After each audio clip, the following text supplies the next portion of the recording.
इस विषय को मैंने भी बहुत अनुभव किया है कि साधना के विघ्न में परदोष दर्शन, finding fault with others, Pradosh दर्शन, दूसरों के दोष का दर्शन करते रहना, स्वभाववश करते रहना, अकारण करते रहना, दोष ही ढूंढना और कुछ ढूंढना ही नहीं। और दृष्टि इतनी दोष पूरित हो जाती कि किसी भी जीव में दोष के अतिरिक्त कुछ नहीं दिखेगा। ये साधना का बहुत बड़ा विघ्न है। दूसरों के दोष देखते रहने से, ये मेरे अनुभव का विषय भी है, दूसरों के दोष देखते रहने से, चाहे कारण कोई भी क्यों ना हो, व्यक्ति एक तो अपने दोष नहीं देख पाता,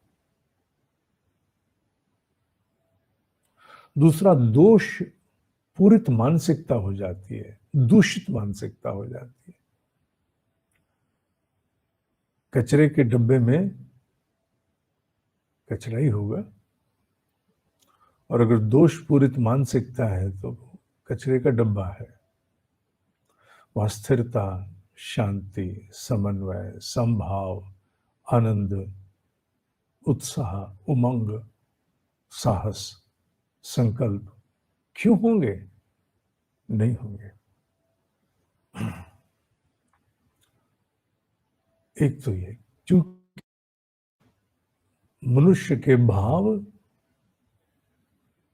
जिसे कहते हैं छूत की बीमारी, कंटेजियस, संक्रामक, बड़े संक्रामक होते हैं।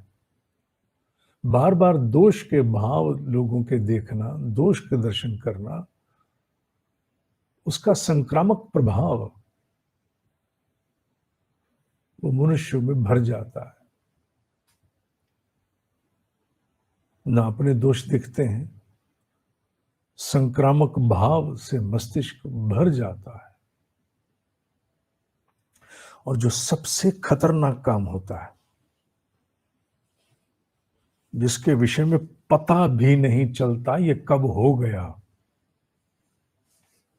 मेरी बात सुन लेना, अभी जल्दी मानोगे नहीं तुम, मुझे पता है अभी नहीं मानोगे, पर ईश्वर ना करे कभी तुम्हें इसे मानना भी पड़े। दूसरों के दोष दर्शन करने से अपनी उत्कृष्टता का मापदंड, स्केल नीचे गिर जाता है, ऊपर नहीं नीचे गिरता है। और बहुत सी गलतियां करने के लिए व्यक्ति अपने आप को धकेल देता है। वो भी तो कर रहे हैं ना, वो भी तो,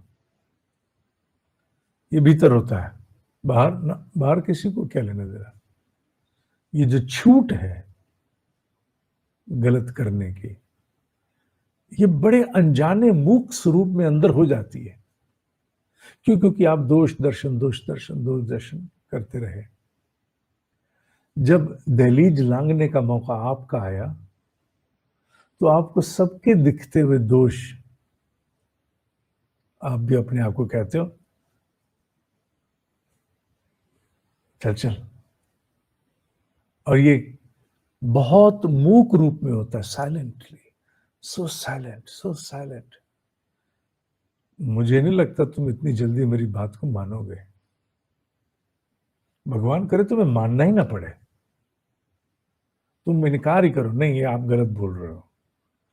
अगर तुम ये कहोगे आप गलत बोल रहे हो, मैं शिरोधार्य करूंगा, क्योंकि मुझे पता है ऐसा होता है, ऐसा भीतर घटता है। दोष दर्शन करने से धीरे धीरे अपने आप को अनुमोदन दिए जाते हैं। यह सबसे खतरनाक है। when you yourself give access to absorb a vice, बुराई, कमी, क्यों? क्योंकि आपने दोषपूरित मानसिकता में देख लिया यहां चलन यही है। जिन्हें झूठ बोलने का स्वभाव होता है, स्वभाव, मैंने बड़ी निकटता से उन्हें अनुभव किया है, बड़ी निकटता से।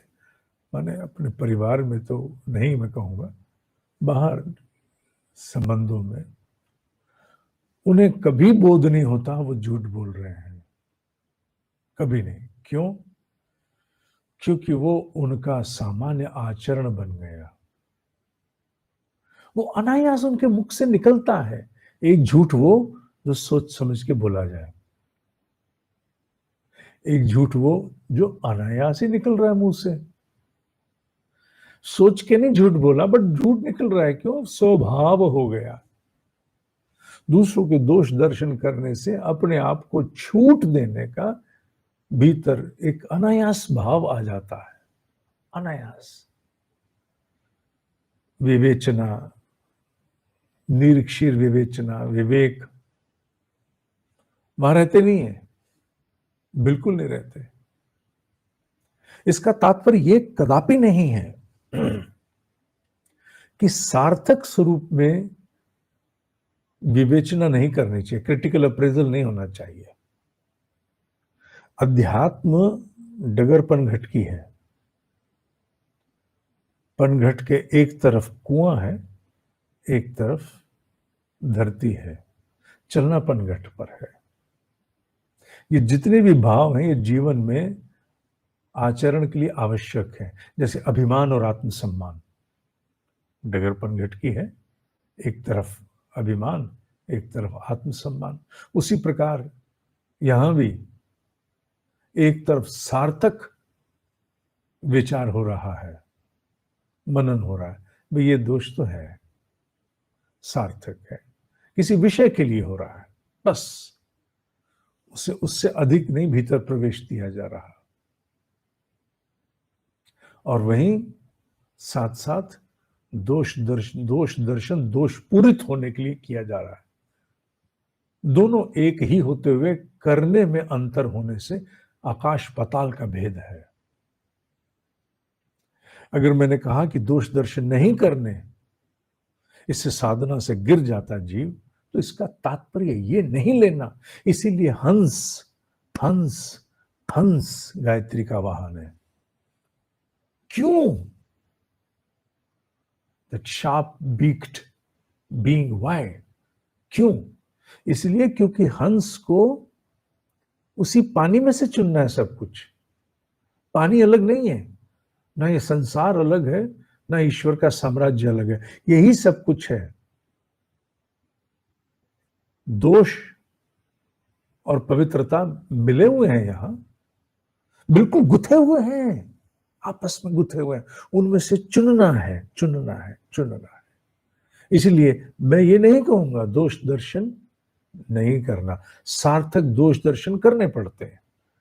हो सकता है आप परिवार में बच्चे का करो क्रिटिकल अप्रेजल, आप कहीं काम करते हो, अपने नीचे काम करने वाली टीम का करोगे क्रिटिकल अप्रेजल, आसपास प्रियजनों का करोगे, मित्रों का करोगे, सार्थक।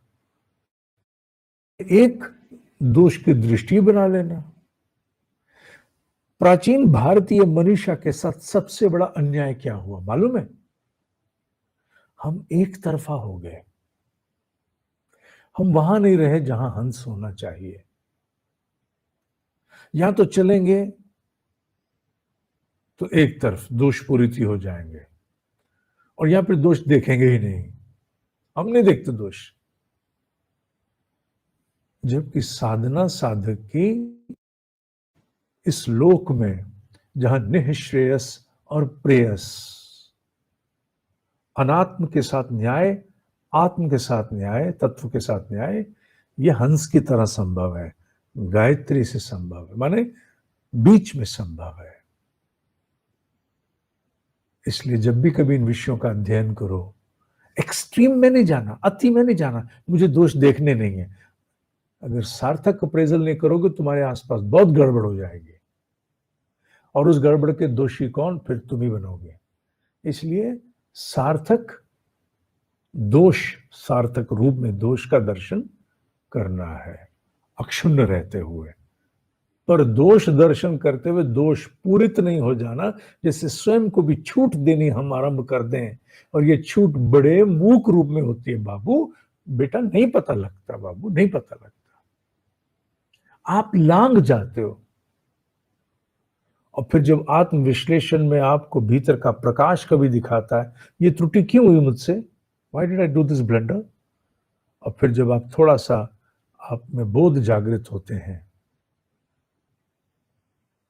भिन्न जगत आके दिखाता है, फिर आपको दिखता है ओहो मैंने इसलिए लांगा था क्योंकि मैं इनके दोष देख रहा था और मैंने अपने आप को भी सरका दिया, आई जस्ट स्लाइडेड। गंभीर विषय है, बड़ी संभलता से देखना है। गरम पतीला चूल्हे से उतारने जैसा है, मैंने उतारे हुए खूब, मुझे पता है। और गरम पतीला उतारते समय चूल्हे से बड़ा ध्यान रखना पड़ता है, पतीला गिरे नहीं, स्वयं को लगे नहीं, जिस कपड़े से पकड़ा पतीला फिसले नहीं, और सबसे बड़ी बात, जिस कपड़े से पतीला पकड़ा वो कपड़ा स्वयं बर्नर में नहीं जल जाए, कपड़ा बचाते हुए अग्नि से ग्रिप बनाते हुए बड़े पतीले को, उबलते हुए को उतारा जाता है। मेरी माताएं, मेरी बहनें, मेरी बेटियां रोज करती हैं। दोष दर्शन भी ऐसे ही संभालना पड़ेगा। ठीक है, ओम ही सत्य है, ओम ही सत्य है, ओम ही सत्य है।